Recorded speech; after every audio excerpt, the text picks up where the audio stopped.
Thank you for watching My News 26. I'm Paula Jasper. Today we're in Grayling. We're at the Hartwick Pines State Park, and joining me is park interpreter Craig Casimir. Thanks for joining me, Craig. My pleasure. Now, start by telling us the history of this park. When did it begin?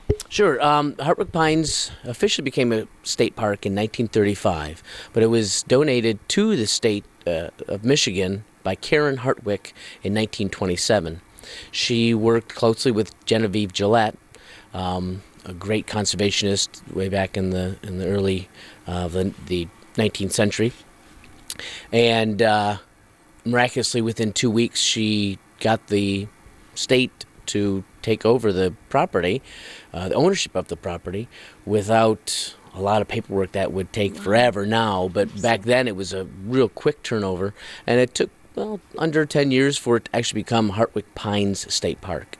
Okay, tell us what is here on this land. Well, Hartwick Pines is unique, I think, one of the reasons, because of the fact that here in northern Michigan we have many different types of forests. We have conifers, lowland hardwoods, uplands, pine oak communities, northern hardwood forests, all of those. Well, they're all located here at Hartwick Pines. So anybody that is into ecology or learning more about our ecosystems in Michigan, you can see just about every type of forest that we have in Michigan here at Hartwick Pines. How large is this park? 9,672 acres. So it is what's the second largest state park in Michigan, in northern lower Michigan. What sort of management do you do? Management here at the park?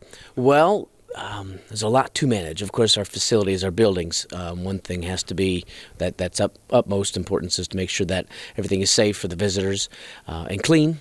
We pride ourselves on being a very clean park. You might not believe me when I tell you that the greatest compliment we get from visitors is they go, "This place is just really clean," and we take pride in that. Our restrooms, our outhouse buildings, everything is really taken care of very well and meticulously.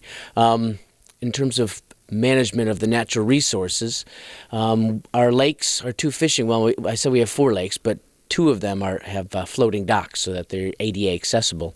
Those are stocked every 2 years with different types of fish. So we do fisheries management here, as well as removal of some of the dams that beavers may erect to put like on the East Branch of the Ausable. Forest management, state parks are generally not involved in quote-unquote forest management in the sense of we'll do a shelterwood harvest or a clear cut here or row thinning here. We do remove hazardous trees, so trees that are leaning over the trail so they don't fall and injure somebody. Anything that is along our old growth trail that falls down, or any of our other hiking or biking trails, trees that do come down, we do remove those so that you can walk or ride or access those trails without being impeded.